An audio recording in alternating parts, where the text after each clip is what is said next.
It's a fascinating subject, but most people learn it by the seat of their pants, or they think they are getting the best deal and don't really understand that there is a techniques, there's tactics, there's strategies to it.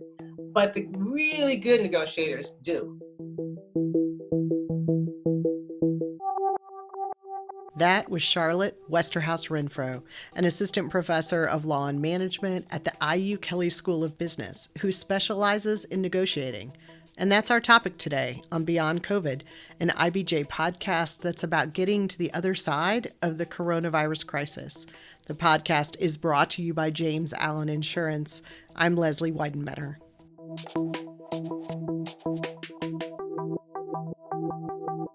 As Indiana begins the process of reopening its economy, there are no doubt plenty of contracts you may need to renegotiate.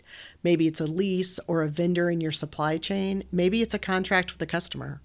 These negotiations aren't easy. That's why we asked Charlotte Westerhaus-Renfrow, who you may know as one of IBJ's workplace columnists, to help us figure out the best way to navigate them. Here's our conversation. Charlotte, welcome to the podcast. Thank you so very much. Glad to be here. How did you get interested in negotiating as a subject? Actually, before I went to law school, I worked for some universities on the West Coast in California, and I worked in student affairs. And I was involved in judicial affairs and doing investigation on student misconduct. And I realized after I did all the investigation and sometimes helped with the findings, if there was an appeal, it went to the attorneys. And then the attorneys would negotiate and come out with an outcome that was either similar or dissimilar to our recommendation. And that just intrigued me. That really encouraged me to go to law school. So when I went to law school and came out of law school, I had the opportunity of working in law firms and realized that the vast majority of litigation is never really litigated. There's either mediation, arbitration, negotiations, and there's negotiations not only between the two parties involved in the conflict, but the negotiations with the attorney and the client, and then the client and employees. So I was intrigued with that and I realized there was a lot of power that most people don't understand you have outside of the contract, outside of the four corners of an agreement. It's a fascinating subject, but most people learn it by the seat of their pants, or they think they are getting the best deal and don't really understand that there is a techniques, there's tactics, there's strategies to it, but the really good negotiators do. It seems like it's useful for so many things. Personal and professional. So give us some lessons. Very step one, especially in COVID-19, it is a wonderful time to negotiate with someone if you have a good relationship or a previous relationship. It's stressful right now, so if you haven't had the best relationship, perhaps with your landlord or with a supplier, this is going to be difficult. So this is where it pays to have a great relationship. You still may be able to do a good job, but number one, always try to open up the dialogue in step one. Now, I'm not going to give you any legal advice. If a person has an attorney and negotiation, I advise you to get an attorney. But if this is you negotiating with someone else, you should open up with dialogue. And first, before you even do that, plan on what is it that you really want. You think most people would know that? They say, well, I want my rent to be lowered. I want an adjustment on my lease. You have to know specifically what you want. That's the easy part. And now you have to articulate why. So if you can outline, I want a change in something contractual, and be able to tell the reasons why, which pretty evident, but really apply it to your situation. The effects are on the COVID-19. It's impacted your ability to operate. This is something that's never happened before. The situation is unprecedented. You were paying rent on time. You were paying your suppliers on time. The contract was solid, and now this has happened. And that your interest, your why, is not just to get a change contractually. Your why is to get you back to the place you were before this happened, back to where you and the other party were before that happened. That's the goal, eventually. Because that's good for both sides. Yes, and that's a win-win situation. So always understand that's your interest, and then understand the other parties, what they're going to want and why. So if you were sitting in their shoes, What would they want? And if you know that ahead of time, you're in a position to perhaps be ready to offer that as an alternative, to be proactive. So always get a sense of what they want in this particular situation. And are you going to be able to do that? Are you going to be able to collaborate and compromise? It really will help you understand the value of what you're asking for and why, if you understand where they're coming from, or will they probably be coming from, and what are their wants and the why they want it. And then next, it's always good to start these negotiations, especially now in the spirit of collaboration, because we're all in this together. And if you lose me as a supplier or as a tenant or whatever the lease calls for, where will you be? Is someone going to walk into my shoes? How can we work together to find a solution? It's a short-term cash flow issue. It's a season. It's a bad season, but you should start with that. Not thinking, oh my gosh, they're going to say no. They're greedy. They're unreasonable. They're just as stressed as you are. What if you're not starting from a place of a good relationship? Then you really have to understand the why on the other side. Why should they? If you were in their shoes, what would you say? What would you do? You're going to have to do a little bit more than probably just compromise. Compromising is splitting the difference. You may have to give a little bit more, and you can have to be honest with that. If we had a great relationship and you trusted me, I bet you'd be the type of person that would give me a fair shake. But things haven't been going well prior to this, but we still have a reason to be at the table. We still have a reason in our best interest to negotiate. Matter of fact, this might be the best time for us to start having a good relationship. Can we start there? Next, your approach to the negotiation, whether it's a win-win approach, most of the time the other side, or maybe you may have more rights in the contract than the other side. But even if you assert your rights, it's going to cost you. It's going to cost you time. It's going to cost you money. It's going to cost you uncertainty. So yes, you may be on the other side with the contract and say, I could give you the boot based on this contract. I could go find another supplier. I could find another vendor. Yeah, but in these times, who can you find that you can trust when everybody's stressed? So you could say, I got better rights than you, but it's going to be expensive. It's going to be stressful, and it's going to be long-term to resolve that versus short-term. Do you think if you're in that situation where you have the upper hand because of a contract, is it important should you acknowledge that as you begin the negotiation and say, I know I'm in this situation, but I'd like for us to come up with a way around this that doesn't involve me asserting those rights? I would listen first to the other party to see whether they know that or not. Okay? Don't play your hand right off the bat. You can come down strong and say, I got all of this. But why don't you just listen to see what they know? If they know what you know, now you don't have to go there. Now you can get into the negotiations. If you do have the power, when are you going to use it? In the very beginning, you might not have anything left. You might say, I have the power to give you the boot. The other party might say, okay, we're moving out. Now what are you going to do? Unless you had a plan to bring in another vendor, another restaurant, someone else to rent, they may call your bluff and say, okay, yeah, you. All right, if we're going to start like that, I guess I'm going to have to leave. What do you have then? Especially if they've been a great supplier, operator, tenant, employee, all of that. So when do you use it when you have the power? And when do you leverage it? A good negotiator knows when to do that. If you come out strong, they may come out strong on the opposite end. And there's a tug of war, it escalates, and now you're going to be probably in an arbitration hearing or hiring a mediator. So yeah, you might have the power, but is it to your advantage to come out that strong? Now, if it is, use it. But I think in the COVID-19 situations, this might not be the time for that, because what was power 45 days ago is not very powerful now. Now, after you come in and thinking that I'm going to actually be in a spirit of, listening to the other side, their wants and why they want it, I think one of the best strategies right now in these stressful times, not only is it collaboration, but it's compromise. Both sides, before they come into negotiation, should be thinking, what can I compromise on? Finding a middle ground that will satisfy my needs and the other person's needs. You should think about that ahead of time in your planning. This is a great strategy for a temporary solution, And that's what you might want to actually describe it as. You're talking about something that will help you get through this particular situation, not something that changes a contract or a lease law for the entirety of it. It's much more optimistic. It's much more than what the reality is right now. No one knows what the future is going to hold. So I think compromise now to get out of this ahead in the negotiation, that will free you up to create what I call, what most negotiators call more alternatives. So I came up with some alternatives, for instance, in a lease situation or a rent situation, which are compromises, but they are great for the short term. So let's say you're in a lease situation. Maybe if you're the person that is actually renting or leasing the space, you can pay a portion of your rent, and they call it TMI, your taxes, maintenance, insurance, to the landlord. Just a portion, okay?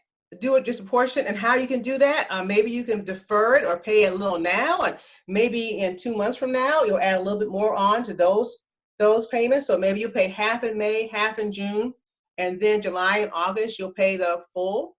Or maybe you can extend that out through the whole year. You could defer your rent for a predetermined period and then pay back a percentage of it over a defined period. You can agree to a longer term lease at a lower rate. That's a win-win for for everybody, really. There are some shorter term lease agreements you can come up that can expire. So we have a short term lease agreement. Maybe we'll defer, pay half, and then when normal business operations come back, we'll start adding on what we actually kind of borrow from you. But most importantly, what I am trying to encourage folks to do is not to breach the lease. And how do you mean that? And you mean don't say I'm not paying rent. Don't just stop paying, or don't breach the, don't threaten to stop paying rent without going into a negotiation. Don't just disappear on folks, because then you're going to have to go to court. And courts are usually not as happy if they haven't seen a record of attempts to negotiate. So you're going to have to go to court, pay the overpayment that you owe on the rent, pay any kind of, I guess, fines, whatever the case may be. And then you're going to have to pay for someone to negotiate what you could have negotiated in the very beginning. I mean, you have to mediate an outcome. So like communication here is one of the most important things. You got to let that landlord or let that vendor or contractor know early on that there might be a problem and that you want to talk about it. And they won't be surprised. They want to hear early on. They're probably going to be more open to negotiate with you early on, or at least consider it, versus them not hearing from you in any capacity for the last month or so. Let's take a quick break to hear from our sponsor. This is IBJ's Beyond COVID podcast.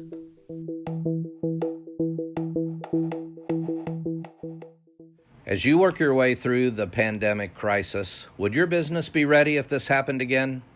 James Allen Insurance offers comprehensive and customized pandemic coverage for business, including recovery of lost revenue. Learn more at jamesalleninsurance.com.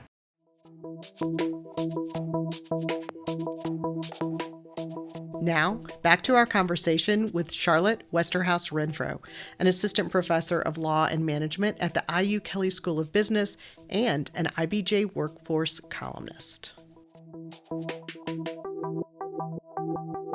Do you think you need to be prepared to maybe open up your books a little bit, or to share more information than you might normally share about your sales or about your customer base? Or I would focus on more what everybody knows. I've been paying my rent. My sales are flat. I know there's so many companies right now suffering for a variety of reasons. Some of them have been suffering over the last 2 years because of the tariffs. Mm-hmm. And they've been just holding their nose above water. They've been having conversations with their bankers. They've been having conversations with folks about their lease. This is not something that should be totally out of the blue. I mean, we've had a boom economy, but there have been sectors of our economy that have been just holding their nose above water. But this is a time for, I really think, short-term solutions, creating alternatives and options. And then the last thing I was going to talk to you about too is, people are going to say, okay, this is a favorite part of anything I teach. They're going like, well, what are some of the tactics or techniques I should use? Some of them work better when the economy was great, where you might have the ability to just kind of walk out the door because you had all these alternatives. We call it the best alternative to a negotiated agreement. You had an alternative outside of this agreement that you could go to that was better than what you're trying to negotiate. And what you do, instead of going to the outside, the best alternative negotiated agreement, right before you walk away, you bring it into the negotiation. It goes something like this: I really want to purchase or do this deal with you, and you keep asking for this. You're not giving, you're not lowering the price. I don't think that I'm going to be able to work with you. And by the way, someone else down the road has the same space, a whole lot less per square foot. That's where you use it at the very end. Well, that's great in the good times. The best alternative to negotiation, if you can have one, if you have an alternative and it's very, very good, and it's better than what you could do in the negotiation, you might be able to bring it into the negotiation to help you get what you want. Another one is called slice of salami. And there may be a whole lot of issues in this particular contract. A whole lot of issues, or more than one issues, or 3 or 4 major issues that need to be renegotiated. Take them one at a time. Get the small victories where you'll know, get those first, where you can say, win number 1, win number 2. All right. And then I will leave the biggest one towards the end. You might build some goodwill, more creativity, but slice the salami up into issues. Most contracts that have to be renegotiated, it's not a singular issue in the contract. So when you're looking at where to start, it's the issue where you can get the biggest win-win and build that collaboration and also communication and come up with a compromise that actually puts the wind beneath your wings to move on to the next issue. There's something else called peppermint, and a peppermint is when you compromise, and it's something you know the other side really thinks is sweet, but it won't cost you that much. You want to offer that. Now, be careful with this. I always tell folks this, because just like giving peppermint to a baby, if they get that baby quiet, after a while, the baby will start crying for more and more peppermint. So it's also a timing thing. And then they're going to want peppermint. I say they want Snickers bars. Next thing, these little kids want the keys to your car, the whole 9 yards. It just kind of escalates, right? So you may just think to yourself, is there anything on either side, on any of these parties that wouldn't cost me that much to give, but make a big deal to them, to get them moving forward to an agreement or compromise? That is also a tactic. And you really need to know the other side to know what is peppermint to them may not be peppermint to another party. And then finally, in all negotiations, the most powerful tool is a combination of silence and forbearance. Explain. So silence means that when someone makes an offer, be quiet. Research shows 68 to 70% of the time, if you're just quiet, maybe not responding on your email. I'm not saying this is the time where, it's right before you get kicked out of, your establishment or where you're renting or leasing. But if someone makes an offer to you, if you just wait and are quiet and don't respond immediately, 68 to 72% the other side will counter their own offer. So give people some time, all right, to whatever the offer is to respond. Don't get nervous and say, oh my gosh, I didn't hear back from them. Now it must have been unreasonable, and now I'm going to lower or change my offer. That silence is so, so powerful. Once you make an offer, be quiet and see what happens. A reasonable amount of time. This is via email, Zoom, in person, whatever. Now, on the other side, forbearance is also silence. Now you're trying to make a decision. Be patient. Just a little bit. Just wait. If the offer is too good to be true, it's too good to be true. If it's making you angry, forbearance will make you think it through. Maybe it's not such a bad offer. You should be doing more research. So as much as you possibly can, and I know things are stressed right now and people want to make a quick decision to make the stress go away. But a very powerful technique is, if you have to make an offer, wait for the counter offer from the other person. And if you have to make a decision about any offer or counter, take a little time to carefully consider it. And my last one with the technique, Richard Ury from Harvard came up with this.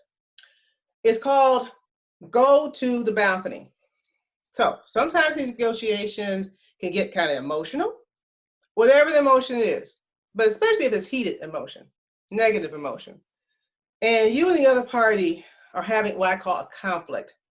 Going to the balcony is an out-of-body experience. You want to imagine you and the other party or parties are on a stage, and you're sitting in the balcony watching the actors, and you're one of them. And it's starting to get a little heated. There's a lot of conflict going on here. Go to the balcony, look down on this particular conflict, this situation, and what do you look like? What do you sound like? Are your eyebrows knitted up?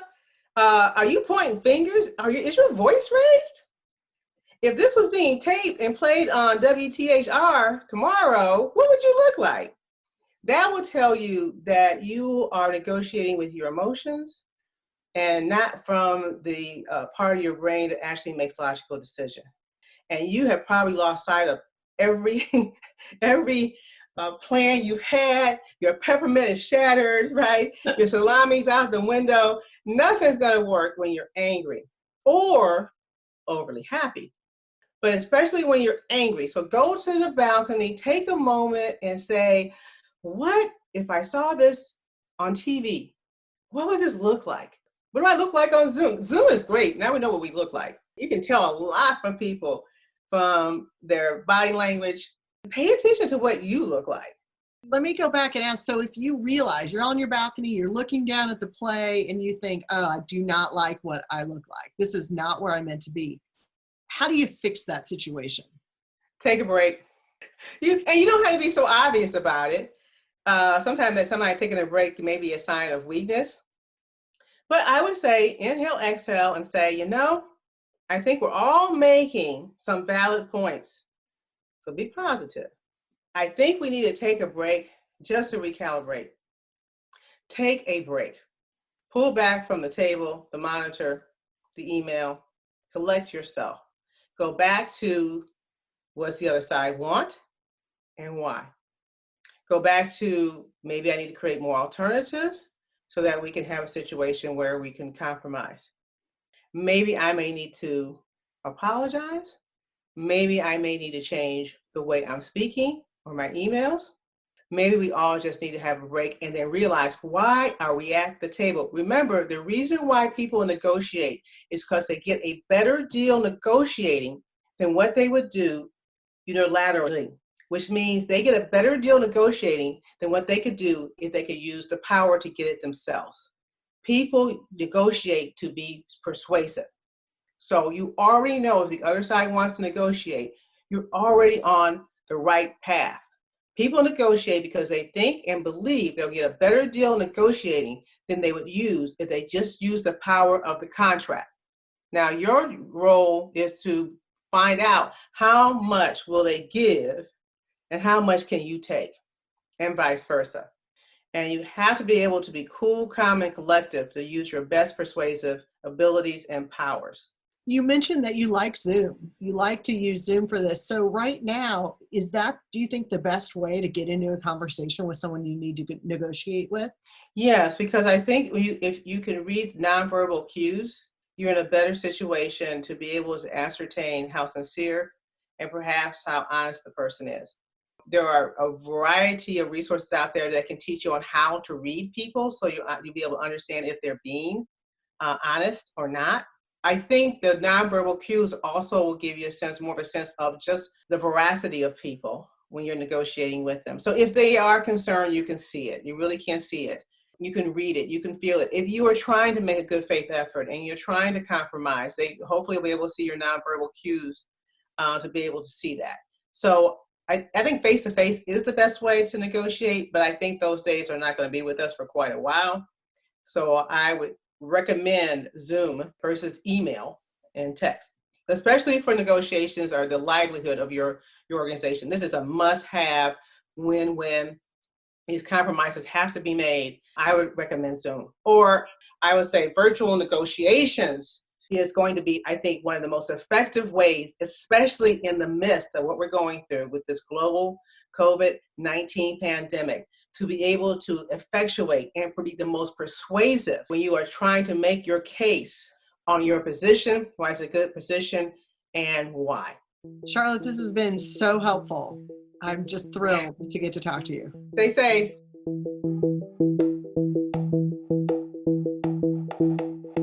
Thanks to Charlotte for all these great tips. And you can check out the latest issue of IBJ, which has a story in the focus section all about negotiating. And thanks for tuning in this week to IBJ's Beyond COVID podcast. You can find it at ibj.com every Tuesday or subscribe at Apple Podcasts, TuneIn, or Podbean. You can also check out the latest episode of the IBJ podcast hosted by Mason King. This week, Mason explores what will happen when the bans on residential evictions expire in the coming weeks and months. Tune in at ibj.com or anywhere you download podcasts. See you next week.